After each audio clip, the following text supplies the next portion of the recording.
could you first of all introduce yourself? Okay, I'm Jonny and I'm in Radiohead. Yesterday I got someone from the record company coming to my house with your CD, only yesterday, and it was like, it was such a secretive thing. It was like, I almost felt like I was doing a drug deal or something. There's a lot of commotion about the new album, right? And leaking. Yeah, record companies don't know what to do at the moment. I think they're all very, very freaked out by it, aren't they? Yeah, I think you can lose your job if you work for a record company and you lose a CD of a new, which is crazy, obviously. But that's the level of hysteria going on. It's very weird, isn't it? That's why it felt like a drug deal for you. So, what do you think about that whole thing?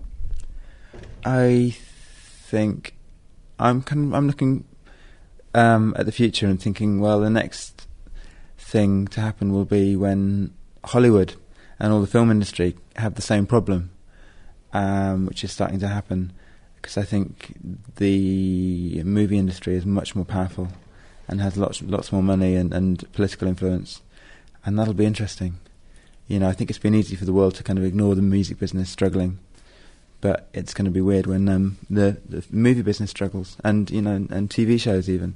You know, you can go to websites now and just download all of The Simpsons and watch them for free, which is kind of good in one way, but then who's going to pay for the next episode of The Simpsons? Because I want them to carry on. So it's that struggle, isn't it? It's difficult. Yeah, and I guess, you guys got the same problem or not, or don't you consider it a problem? Well, we're quite lucky because we started, 8 years ago or whatever, our first record, whereas to start now I think would be a big problem. Yeah, it's difficult. It's exciting that you can get hold of lots of music and see if you like something before you buy it and all that. That's good. But the trouble is that people are buying less CDs, and so that record companies have less money to invest in new bands, I remember the first time we came to play in Holland, the first few times we came to play in Holland, it was only possible because it was paid for by our record company, because they'd made money in the 80s from whoever, from Queen or from, and if the money's stopping, then bands are just going to have to, rely on the radio to become talked about, to be heard, or rely on, which is, isn't a great position to be in, or rely on interviews or newspapers and photographs, and the concerts all become kind of less important, so it's a bad time to be starting, I think, yeah. Yeah, and I guess, that's probably the part of the music making that is the least appealing, the whole, thing surrounding it. Yeah, especially that, radio stations and magazines and stuff are also kind of all getting bought up and being controlled far more and than they ever were. So it's hard to know how a band can begin now. It's like you have to be good at interviews, I think. And you have to be good at making videos and all this stuff that's not really connected to the songs so much. Yeah, the way I do interviews, it would be terrible. Trying to, rely on that for a future. But anyway. Oh, come on, you're doing fine. Oh, okay, thank you. No, but is it something you guys were thinking of when you titled the album, Hail to the Thief? Yeah, it is. We like to choose a title that has... that sort of spins and has lots of ideas coming off it that just suit the mood of the time, and that was one of them.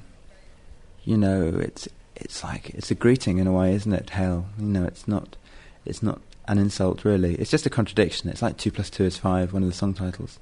We quite like titles that are are contradictions.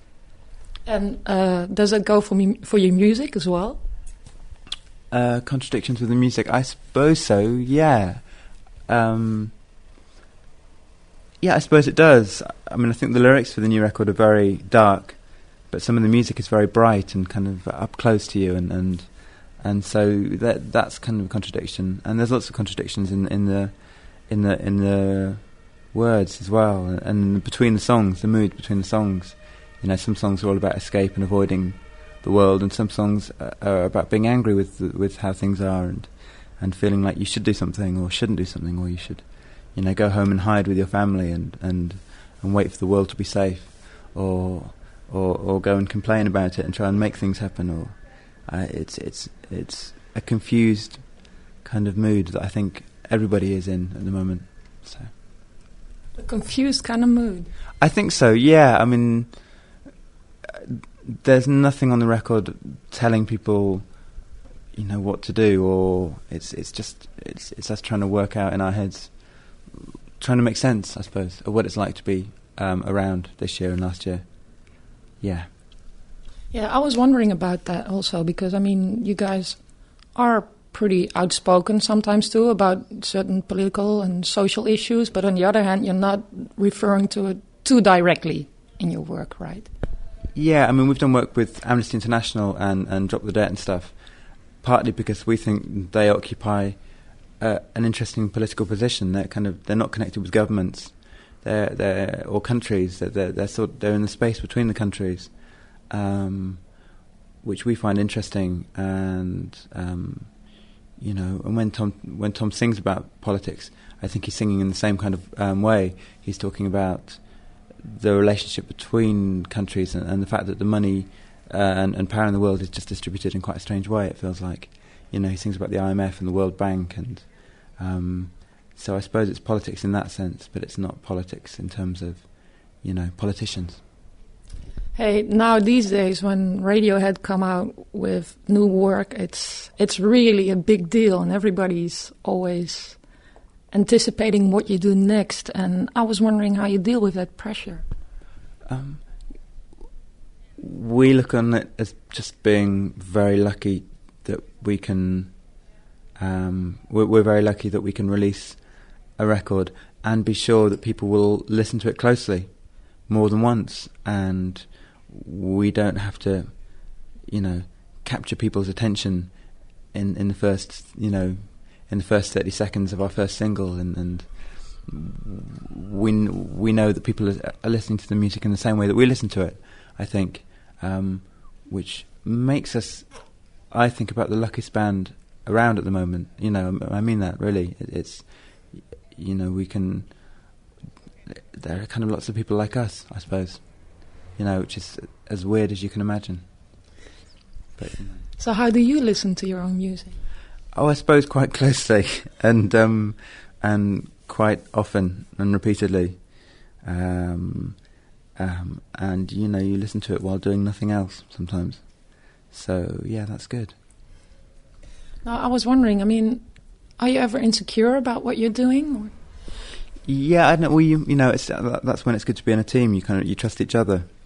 When you think something is great and someone in the band doesn't like it, it's upsetting because you trust them and you think, yeah, they're probably right. But also sometimes you write something and you think maybe it's not good enough. But if everybody loves it, then you trust them, in that direction as well. So that's where our fears really lie until we finish the record. And then we start kind of thinking of what will people think of it in the world, what will people make of it. So yeah, that's how it goes. So do you care? We care after we finish the record, yeah, we really care. We don't want it to come out and people be angry or disappointed or bored but when we're recording, we just kind of, we care about the songs because we know they're good and we just don't want to mess it up. I wonder who has what role, like when you say like you listen to what you do and other people say what they think of it. Do people have sort of fixed roles in that, or is there one who has the common sense or the other who has, I don't know, how should I see that? Yeah, there are songs that we've only ever recorded just because one member of the band kept saying, look, that song is great, that song will be good, even if you can't hear it yet. When we record it properly, when we change the arrangement, if we change this or add something to this, it will be great. And that's a really important role, in a band. It's not enough just to have somebody who's writing good words and a good chorus and a good verse, and you need people who can arrange and can and have a clear image of the music and have strong ideas about the music. And I think we all do that from time to time. But it's not like, Tom's the boss, or is he in the end, or how does it work? Yeah, we're the United Nations, and he's America. That's how it is. But you have the veto, so you can you can complain. But no, it's like I think a lot of bands they have they have a drummer who's the drummer, and he waits to do his thing and then he goes home. But our drummer Phil, he's got strong ideas about structures and when the song is boring and when it's good and So it's like it's still a team, really. But if you're the United Nations and Tom is the US, then you'd be in big trouble right now, I think. You'd be in pretty big trouble. Oh yeah, yeah. But but then if like I say, if somebody disagrees with Tom, then Tom only gets upset because he trusts them. It's not like he's saying, "Oh, no, it's great. I'm not going to listen to you." He goes, "Oh, maybe you're right. Maybe it is no good." And it's upsetting because sometimes your judgment's wrong and sometimes it's right. Mm-hmm. So we trust each other. It's good. It's a good thing. Yeah, I was wondering, can you remember meeting the rest of the guys, or how did that go? Well, I met Colin when I was about 2 because he's my brother, and I'm sorry, stupid answer. And the rest of them are all my brother's friends. And they're in his year at school, and I was 14 and they were 16, kind of thing. And it hasn't really changed from then, really. You're the baby. Yes, I was then, and yes, that's true. Well, what it's like when you have people at school and they're 2 years, 3 years older than you. It's like they're 20 years, 30 years older than you, So I'm still catching up. Can you, for instance, remember your first conversation with Tom? No, I remember my brother telling the others that I played harmonica and there was a song they should let me come and play the harmonica with. So he kind of taught them into it, which is very good of him, really. It's lucky to have brothers like that. Oh, yeah, and lucky to be able to work with him too, I guess. Yeah, exactly, really lucky. Yeah. Hey, listening to your new album, it strikes me like the stuff you do that I like best often has this sort of haunted quality in it. Is it haunted? That's interesting. Yeah, I mean, it's funny, we're just starting to do interviews now, so people are coming up with ideas that make us think about the record. It can be good. Yesterday someone was telling me that they think there's lots of fairy tale imagery, dark fairy tale imagery, things about wolves and what else was he saying? Yeah, ghosts and things that just because you see them they're not there, all this kind of haunted, I suppose. That's interesting. Yeah, maybe that's true. Yeah, we're still trying to make sense of it ourselves, I think. Yeah, and I was listening to We Suck Young Blood. Yeah. And that sort of reminded me of some kind of religious procession in a way, or... That's interesting. Yeah, I mean, some of the songs like that one are sort of a joke. I mean, not a joke that's funny, especially, just, quite a black joke, I mean... We Suck Young Blood. It's kind of cheesy on purpose, But sound-wise, it's quite ominous and threatening as well. Yeah, it's a bit like a kind of, how when you see the very early horror films like Nosferatu and from the 20s and 30s, it's like it's frightening, but it's also a bit funny and a bit kind of just strange, and quite brutal and just there's something weird going on in it. I think that's what that song is about. Yeah, I mean, it's not like I don't know, I only got it last night, so I didn't have a lot of time to listen to it anyway. It's just that it's some of it also made me think like, are you guys religious, or does that come out in your music? Religious, that's interesting. I don't know, I suppose we had a religious education. We went to a school where you had to go to church every morning. Really? Which is quite weird. Yeah, looking back, very weird. Every morning? So every morning, yeah, there's chapel every morning, yeah. Weirder. What is that? Like, is that Church of England, or what is it? Yeah, Church of England, which is nearly no church at all. Kind of, the big thing about Church of England is that, it's that there isn't a church. I don't know, it's very weird. You know the thing about it? It's very English in a way, very wishy-washy, very you can believe what you want and it's fine. Or believe nothing, that's fine too. It's not long for this world, I fear.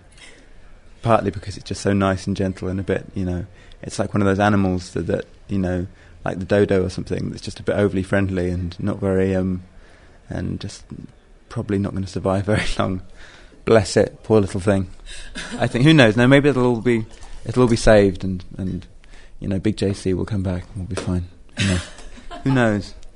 Who knows? Yeah. No, but are you interested in that? Because you were just saying that you were going to this museum that has a church too, or just as imagery or feeling behind it. Or? Yeah, I don't know. I'm kind of, I'm all confused.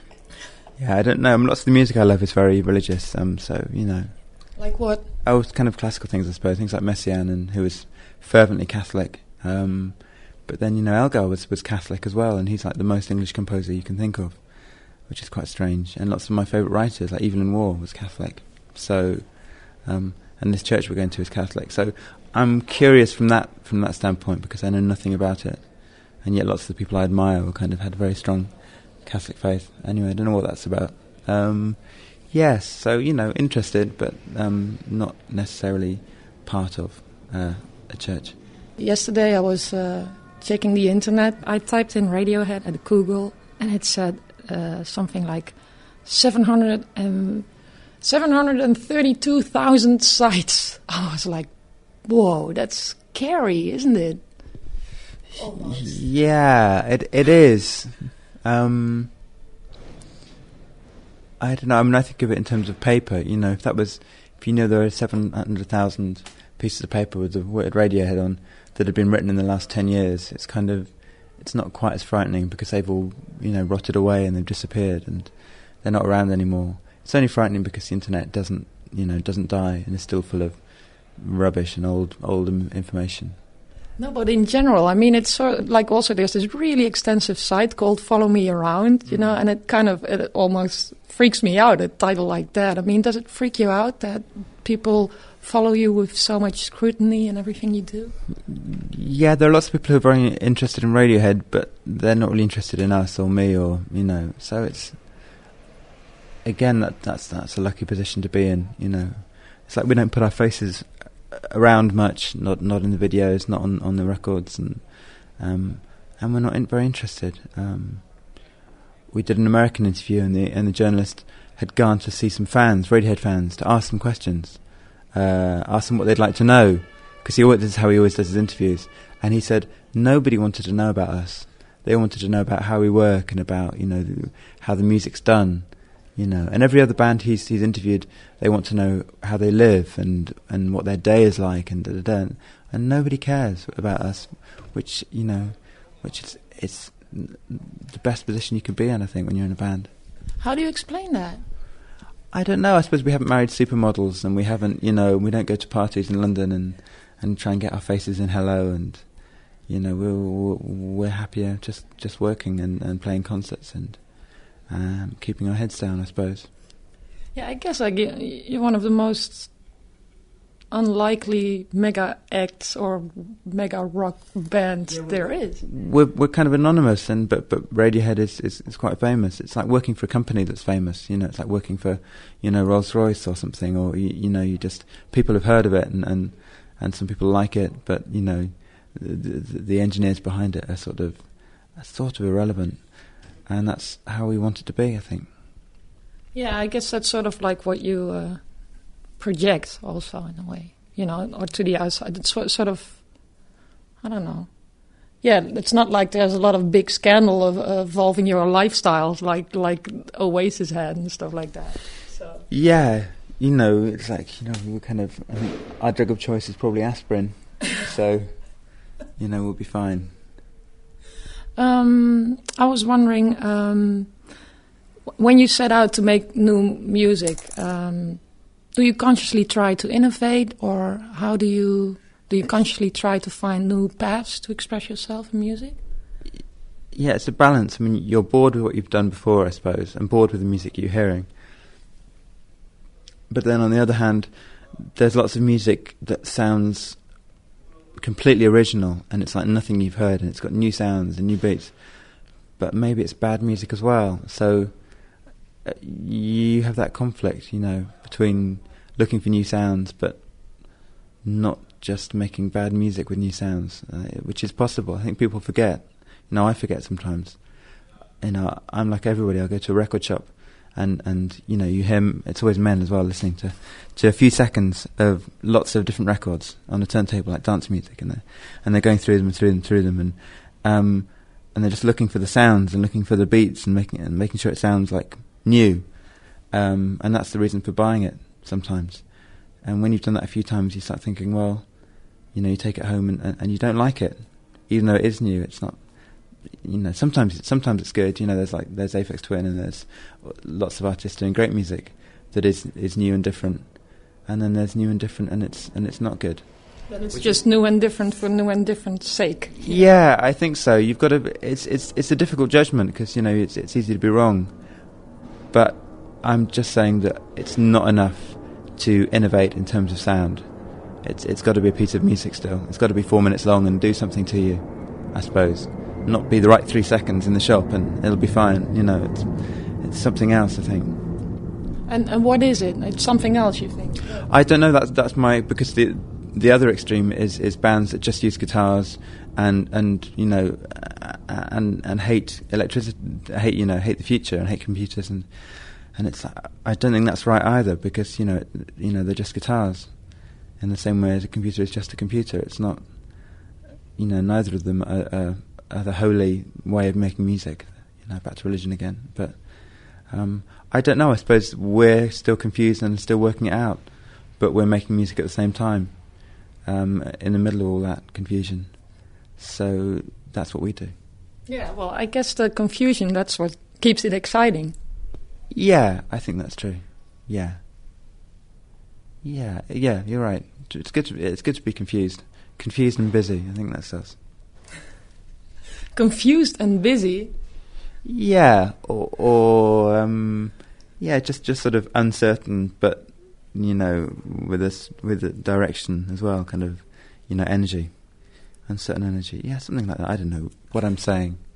I think you know. I think I know what you're saying, or I hope I know.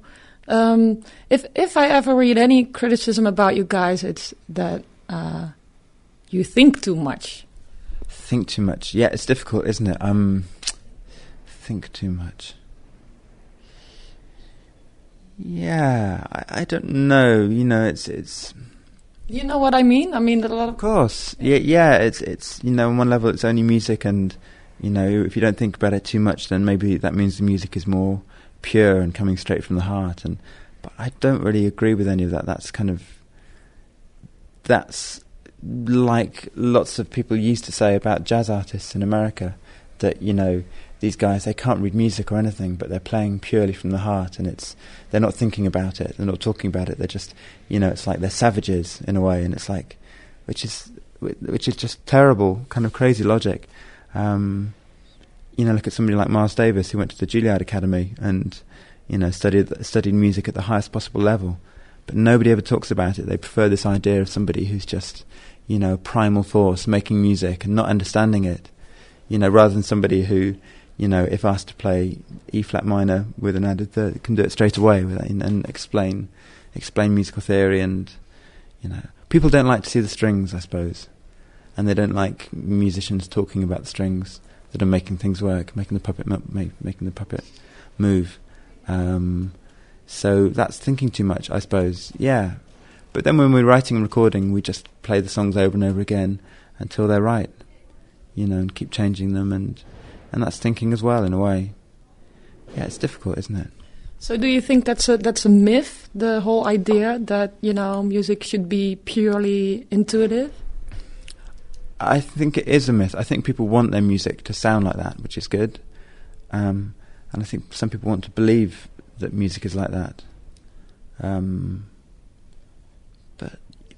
But often it's not. You know, we've recorded very simple music, and it's taken a very long time. We had a song called Street Spirit on the Bends, the last song on the Bends, and that's pretty simple. But that took us like 2 months to get right. You know, it's like anything. It's like a poem. Can some poets take you know, a year to write a poem, and then you read it in 30 seconds, and you don't know it's taken so long, and you shouldn't know. It should be hidden. You know, it should just work for you. So yeah, I don't know.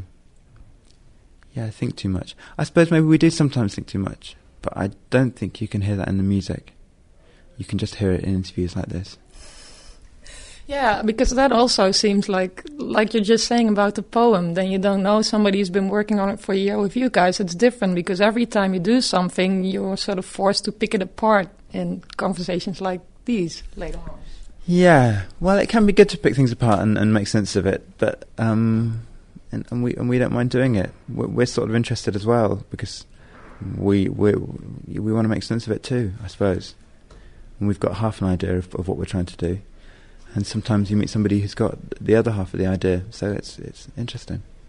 So, and also just talking about the thinking, I wonder, do you feel there's a clear distinction between thinking and feeling? God, that's Is it like a huge question. Yeah. Is it too? Is there a huge difference between thinking and feeling? I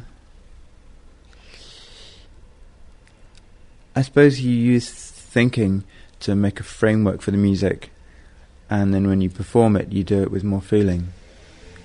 You know, you use thinking to, in a way, write the music down on paper, but then when you go and perform it, you don't think about what's on the paper, you just think of the music.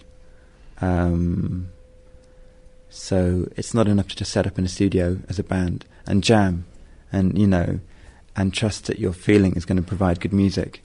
You have to use some thought first, I think. I wonder, like recently, what music by other artists has really blown you away? I'm listening to lots of Trojan reggae at the moment. I've never heard any of it. It's all new to me, and it's one of those things that you find one record and you think, can there really be like hundreds of records like this by these people and that are so good? And there really are. So it's just happened like 2 or 3 weeks ago. So I'll do that. I'm one of those annoying people that will now go and find lots of recordings and hear nothing else for a month and be obsessed, and then kind of just hear too much of it and go crazy. And then, so I'm in the middle of that, really, you know. So you haven't lost like your enthusiasm for other people's stuff. Yeah, but it's like an unhealthy one. It's about kind of gorging yourself, like overeating, and then, you know, and then waiting for the next taste and then overeating that one. So yeah, and I've always done that since I was very, very, very young. So my sister would come home with her records, my older sister, and me and my brother would play the record like 5 times in the morning and 5 times in the afternoon, and she'd get very angry, and she'd get bored of it, and we'd keep going for a few more days, and then we'd stop, then we'd be bored of it. You know, it's like overeating, very weird. Like which ones? What records have you? Kind of magazine, and what else would she bring home? You know, I was like 9 or 10 or something, and she'd bring magazine and the Buzzcocks, and wow. You know, very lucky that she had good taste. My sister, Mm-hmm. Joy Division, she'd bring back and New Order and stuff. We were lucky, you know. She could have been bringing us, you know, Iron Maiden and or whoever, terrible bands from the late 70s. That could have been fun too. Could have been fun. No, that's true. Yeah, maybe that would have been fun. But no, she was bringing us all this kind of quite dark music, or for herself, she was bringing it, and we learned from that, really. Okay, so oh wow, that's interesting. I wonder, like, I think a lot of people, when they think of you guys being in the studio and working on new albums, that it's all, you know, very contemplative all the time. I wonder, do you goof around in the studio? Or do you?